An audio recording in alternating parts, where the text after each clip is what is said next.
Let's apply that principle we talked about in the last video to these problems here in terms of arranging the letters. Now there are 9 letters here in each word. And when we say how many different 9-letter words in quotes, we don't mean words that are in the dictionary. We really just mean arrangements of these letters in a row.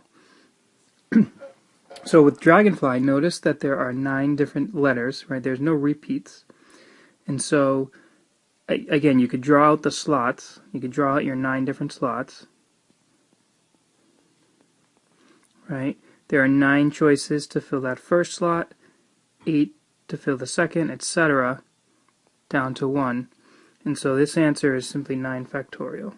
So we'll leave the answer like that. We'll worry about the actual number some other time. But 9 factorial will be the answer. Now Butterfly also has 9 letters, but you'll notice that there's some repeats, right? There are 2 T's there.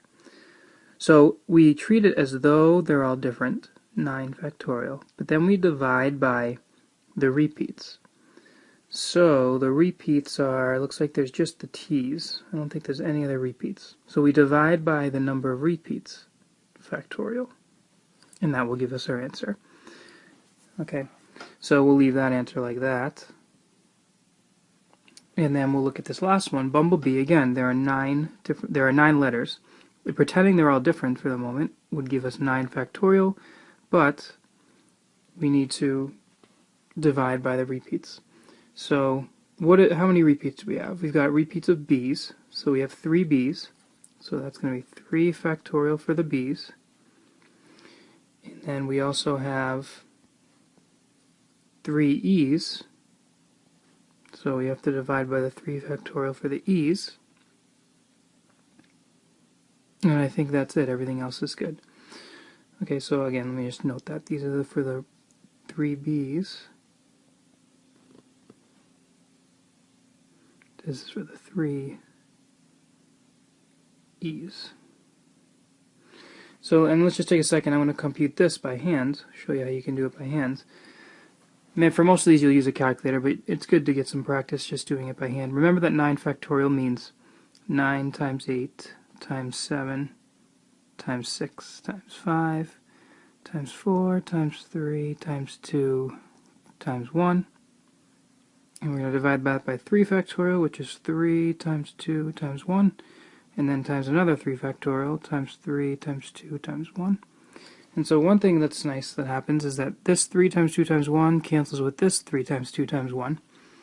And then at this point we've got a 3 times a 2, which makes a 6, so it'll cancel with that 6. So we've cleared the bottom, and now it looks like that we would just have to do 9 times 8 times 7 times 5 times 4. So I don't have a calculator on me. We'll leave that answer as 9 times 8 times 7 times 5 times 4. And again, of course, we would use a calculator. I don't have one on me right now, but you'd punch that in the calculator and you'd get your answer. So in general, let's look at the sort of the rule we're following here. In general, the number of arrangements of n distinguishable objects in a row is n factorial. Now the number of arrangements of n objects that have repeats, so like n subscript 1 objects of kind 1, n subscript 2 objects of kind 2, etc., would be n factorial divided by the number of repeats for the first one, factorial, the number of repeats for the second one, factorial, etc. The number of repeats for, I guess, let's just say there's r. Right. So that's the rule. So I'll give you, again, another example of that. But the one thing you want to note is that in this notation,